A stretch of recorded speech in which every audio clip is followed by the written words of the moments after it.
Hello दोस्तों, आप सभी का बहुत बहुत स्वागत है श्याम लश्करी हॉरर चैनल पर।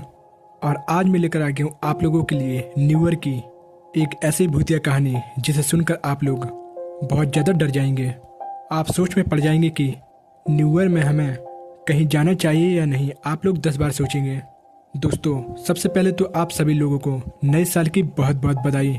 दोस्तों, कहानी में आगे बढ़ने से पहले अगर आप लोगों ने मेरा चैनल अभी तक सब्सक्राइब नहीं किया तो कर लें, साथ ही बेल आइकन भी ऑल पे कर लें। इससे क्या होता है कि जैसे मैं कोई न्यू वीडियो बनाऊंगा दोस्तों तो सबसे पहले आपके पास पहुंचेगी। तो चलिए दोस्तों, बिना देरी करते कहानी को शुरू करते हैं। आज जो मैं आप लोगों को कहानी सुनाने जा रहा हूँ ये आदित्य की है।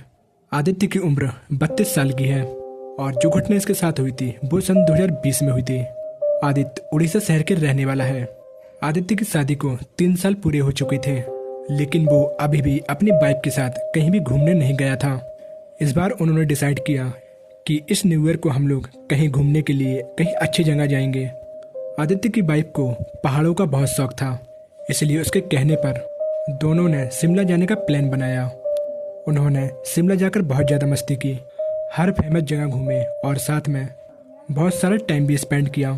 वो लोग न्यू ईयर की पार्टी के लिए पास के एक बार में चले गए और वहाँ पर उन्होंने कुछ ज़्यादा ही शराब पी ली। अब दोस्तों काफ़ी रात हो चुकी थी। वो दोनों उस क्लब से रात के तकरीबन 11:30 पे निकले। उन दोनों ने ड्रिंक कुछ इस ज़्यादा कर ली थी कि उन लोगों से ठीक से चला भी नहीं जा रहा था। रात के अंधेरे में चलते चलते आदित्य की बाइक को कुछ दूर सामने ही एक घर दिखाई दिया। वो घर बिल्कुल भी अच्छी कंडीशन में नहीं था। वो टूटा फूटा खंडहर सा था, जैसे कि वो घर सालों से खाली पड़ा हो। वो खंडहर सा घर बहुत ही ज़्यादा पुराना और डरावना लग रहा था। तो उसकी बाइक में मजे मजे में ही आदित्य का हाथ पकड़ा और उस महल में अंदर ले गई। उस घर का दरवाज़ा बाहर से लॉक था, इसलिए वो दोनों बैक साइड से अंदर घुस गए। वो दोनों अभी भी बहुत ज़्यादा नशे में थे और उस घर में अंदर जाकर जोरों से शोर मचाने लगे। आदित्य की वाइफ दीवारों पर लगी तस्वीरों का मजाक उड़ाने लगी। उसी घर के एक दीवार पर एक परिवार की फोटो लगी हुई थी।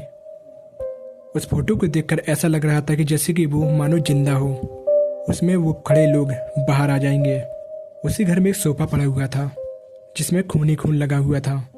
आदित्य को अब लगने लगा था कि उन्हें शायद इस घर में नहीं आना चाहिए था। आदित्य और आदित्य की वाइफ ये सब देख ही रहे थे कि अचानक से ऊपर वाले कमरे से कुछ चोटने की आवाज़ आती है। थोड़ी देर के लिए वो दोनों बिल्कुल शांत हो चुके थे। उन दोनों को लग रहा था कि घर में कोई है, लेकिन मेन डोर पे तो ताला लगा हुआ था, तो घर में कोई कैसे हो सकता है। यही सब सोचकर आदित्य की वाइफ ऊपर जाने लगी। आदित्य अब थोड़ा सा होश में भी आने लगा था। आदित्य ने अपनी बाइक को रोकने की कोशिश भी की, क्योंकि आदित्य को अब उस घर में कुछ भी ठीक नहीं लग रहा था। आदित्य अपनी बाइक को रोकने वाला ही था कि तभी उसे ऐसा लगा कि जैसे किसी ने उसे पुकारा हो। जब आदित्य पीछे पलटा तो उसने देखा कि पीछे कोई भी नहीं है। और वहीं दूसरी तरफ आदित्य की बाइक ऊपर वाले फ्लोर पे पहुंच चुकी थी। ऊपर एक कमरा था जो कि कई सालों से बंद पड़ा हुआ था। दीवारों पे मकड़ जाले लग चुके थे और उस कमरे का दरवाजा धीरे धीरे करके अपने आप ही खुल गया। आदित्य की बाइक उस कमरे में गई और उसने देखा कि कमरे की हर चीज सड़ी हुई थी और कमरे के कोने में उसका पति यानी कि आदित्य खड़ा हुआ था। लेकिन उसका चेहरा बहुत ही अजीब दिख रहा था। उसकी आंखें बिल्कुल पूरी तरह से सफ़ेद थीं और वो आदित्य की बाइक को ही देखे जा रहा था। उसका चेहरा बहुत ही ज़्यादा खतरनाक लग रहा था। आदित्य की बाइक ने अपने आदित्य को पुकारा तो कोने में वो खड़ा वो शख्स एकदम से आदित्य की बाइक के पास आ गया। यह सब देखकर वह बहुत तेज चिल्लाई और नीचे की तरफ दौड़ने लगी, मगर सीढ़ियों के पास उसने जो देखा उसे देखकर वो वहीं पे जम सी गई। नीचे जिस फोटो को देखकर वो मजाक उड़ा रही थी, उस फोटो का हर एक इंसान बाहर खड़ा हुआ था। उनमें से एक औरत उस बाइक के पास आई, यानी कि आदित्य की बाइक के पास आई और उस औरत ने आदित्य की बाइक का गला पकड़ लिया। और फिर देखते ही देखते उस औरत ने आदित्य की बाइक को हवा में उठा लिया और वह औरत खून से भरी आंखों से आदित्य की बाइक को ही देखी जा रही थी। उसे देखते देखते आदित्य की बाइक की आंखों से भी खून आने लगा था और वो चिल्लाती हुई वहीं पे बेहोश हो गई। जब उसकी आंख खुली तो वो अपने होटल के रूम में थी और आदित्य उसके पास बैठा हुआ था। और वो एकदम से उठी और चिल्लाते हुए बोली कि आखिर वहाँ उस घर में हमारे साथ क्या हुआ था कल रात को। तो आदित्य ने उसे बताया कि तुम्हारे ऊपर जाने के बाद मैं कुछ देर नीचे ही खड़ा था, क्योंकि उसे अजीब सी घबराहट हो रही थी। मगर तुम्हारी चीख सुनकर दौड़ता हुआ मैं ऊपर आया, जहाँ उसने अपनी बाइक को सीढ़ियों के पास डरा हुआ पाया। और तभी आदित्य को ऐसा लगा कि तुम्हारा कोई गला दबा रहा हो, और फिर धीरे धीरे करके तुम्हारी आंखों से खून आने लगा था। और तभी तुम बहुत तेज चिल्लाई और वहीं पे बेहोश हो गई। आदित्य ने जो बताया उसकी वाइफ को कुछ समझ में नहीं आया।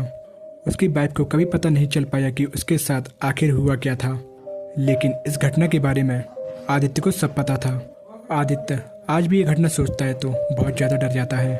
उसकी लाइफ की अब तक की ये सबसे ज़्यादा डरावनी भूतिया घटना है। अब वो न्यू ईयर में कभी भी सेलिब्रेट नहीं करता, और अब ना ही वो कहीं जाता है। दोस्तों, इस कहानी में आप लोगों की क्या राय है मुझे कमेंट सेक्शन में ज़रूर बताइएगा।